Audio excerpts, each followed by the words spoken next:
How may I help you? Buenos dias. Me llamo Nancy Drew. I have some paperwork for you regarding the loan of the Palenque monolith to Beach Hill. So, you're Joanna Riggs' newest pirate in training. How does it feel to join the ranks with the modern-day conquistadors?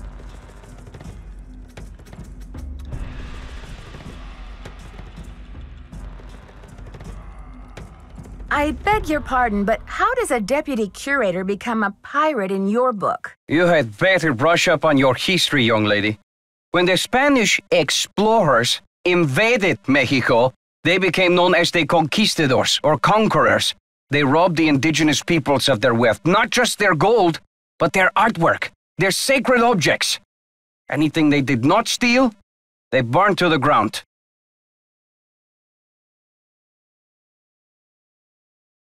Alejandro, I understand that many crimes were committed in the name of exploration, but that was hundreds of years ago. What does this have to do with Beach Hill? There is more. In the 19th century, archaeologists discovered the ruins of ancient civilizations predating even the Aztecs. Many of the dig sites were robbed, and the stolen artifacts were sold off to art museums and collectors around the world. Today, finally, it is illegal among most civilized nations to remove an artifact from its native country. But sadly, there are thousands of precious antiquities with highly questionable provenance floating around the Western world. But Joanna only wants to display this artwork, to celebrate it, so the public will be able to enjoy it and learn about your people's great talents and achievements. If the American public wants to see our art, they should come to Mexico.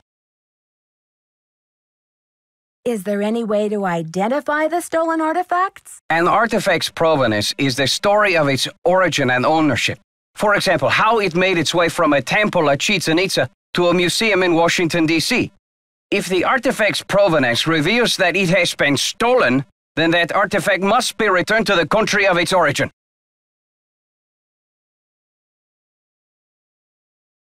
So the problem has been remedied, hasn't it? No, not at all. Provenance documents are often tampered with or forged to cover up the theft. Because of this, thefts continue and a great deal of art is moved on the black market even today. Unethical art dealers and greedy museum curators do nothing to stop this. Are you suggesting Beach Hill is involved in these kinds of misdealings? If Joanna Riggs or that overstuffed pillowhead Sinclair had any decency, they would take measures to see that all Maya artifacts were returned to Mexico at once where they belong. And what if these measures are not taken? My country will have its due, Nancy, even if I have to begin reclaiming its artifacts with my own two hands. I see. Well, I should probably get going. Here are the changes to the loan agreement for the monolith. I just need your signature, please. Thank you. I have some business with Joanna at the museum later, so I will return the contract to her then, after I have looked it over. Are you sure? I don't mind waiting. You may consider your mission accomplished. Well, okay then. Goodbye.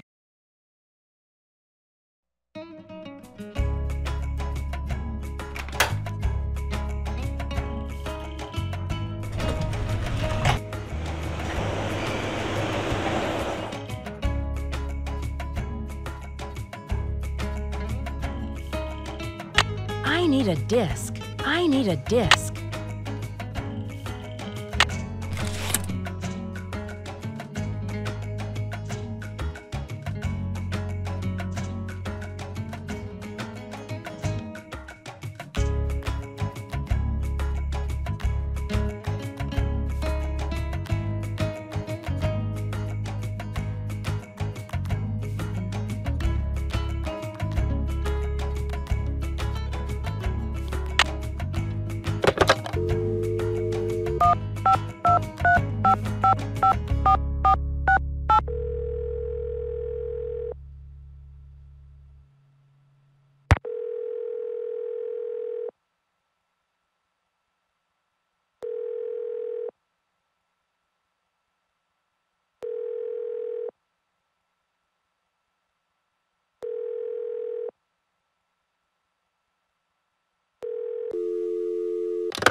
Good thing Franklin gave me the museum key.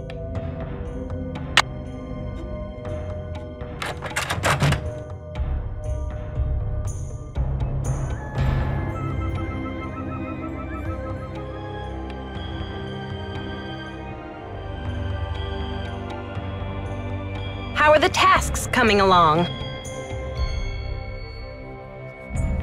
When did Henrik come on board? I got an email from him one day saying he heard the news about Beach Hill getting the monolith. He said he'd drop everything to come here and translate those glyphs. He was even willing to take a pay cut. What could I say except giddy up? You're hired. Where was he working before? At the Chaco Canyon Cultural Center in New Mexico.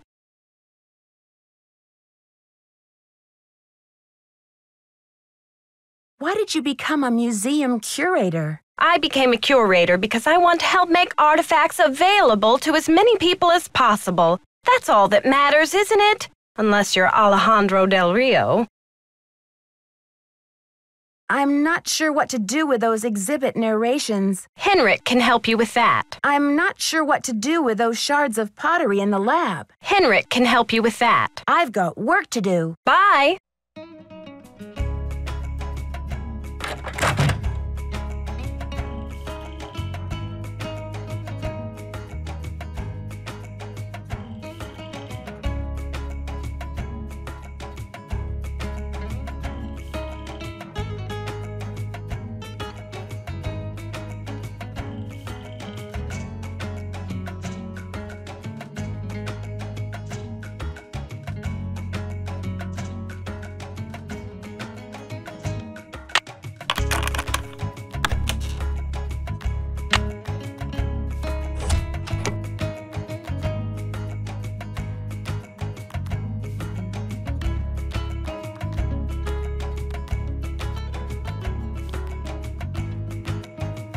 The Maya used different methods to represent numbers. Here is an example of the numbers from 0 to 19, from top left to bottom right. Notice how some numbers are represented with bars and dots, and some are represented with pictures.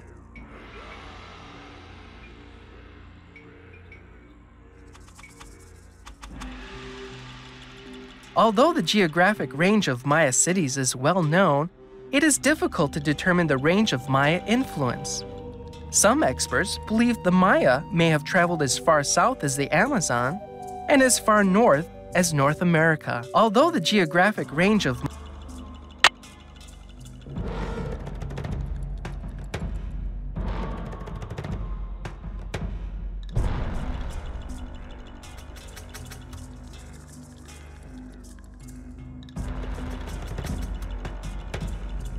Ceramic bowls, such as the one featured in this exhibit, may have been used as vessels for burnt offerings of incense or corn.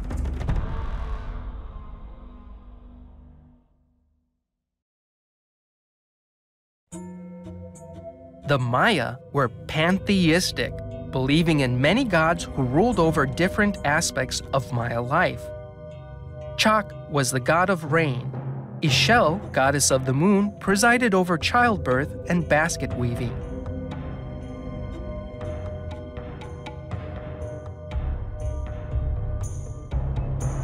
I am Lord Pakal, ruler of the mighty kingdom of Palenque. All those who come before me witness my power. Lord?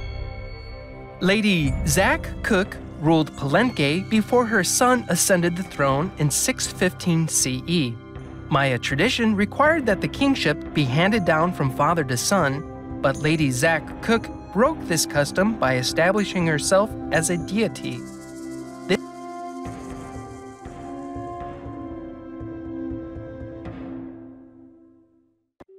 Strange, supernatural creatures, sometimes called monsters, played an important role in Maya mythology.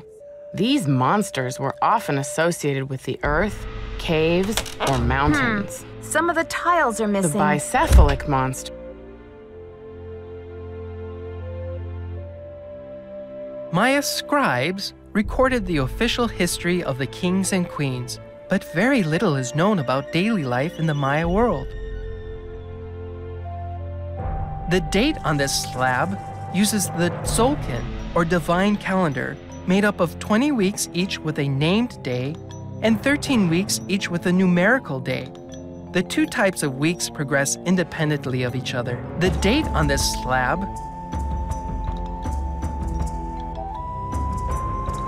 The Maya ball game was a religious activity as well as a spectator sport. Players would propel a rubber ball through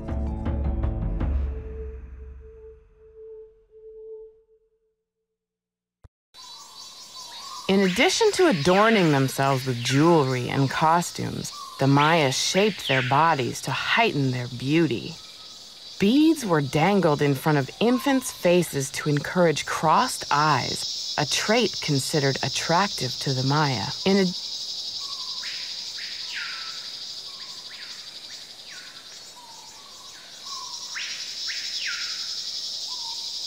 The Maya kings were often in a protracted state of war with local kahals.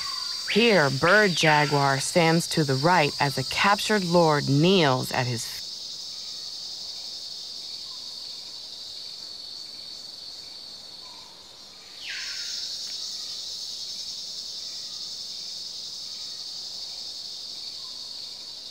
The Maya kings were often in a protracted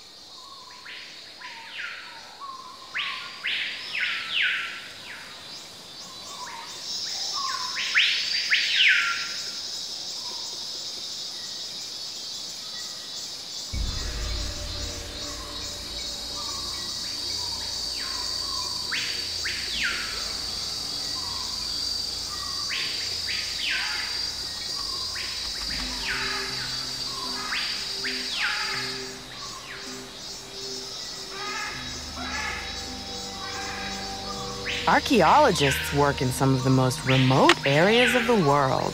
Ham radios are often the only means of contacting the outside world. HAM is an acronym for Handheld Amateur Radio. Ritualized bloodletting was a common practice among the Maya. In this panel, 3 captives wear garments associated with bloodletting. A variety of instruments including stingray spines, thorns, and bone awls were employed.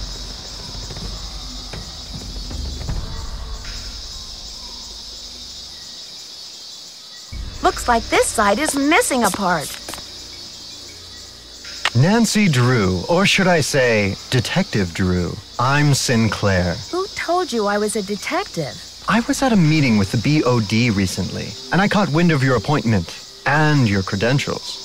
Very impressive, if I do say so myself. The BOD? That would be the board of directors, those cranky old cats. They do keep the ducks squared away around here, I'll give them that. So, how's this for a specimen? Ever seen $1 million worth of rock before? Do diamonds count? Ouch. Well, they did say you were sharp. Seriously, though, thank goodness you're here. I'm afraid the museum may be in terrible jeopardy. What kind of jeopardy? Joanna told me to butt out, but I'm so fond of Beach Hill, I just hate to see it fall prey to scoundrels. What scoundrels? It's a sensitive subject. Meet me in my office later and I'll explain everything then. You've got me worried.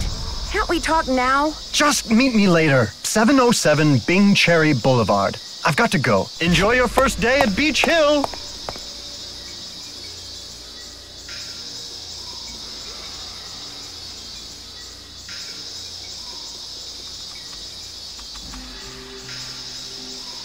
The 4 miniature gods clinging to the vision serpent are the headband twins, Hun Ahau and Balaam, and the twins of sacrificial dance, Chak, Shib, Chak, and the baby jaguar. The Maya were particularly fascinated with twins, and many of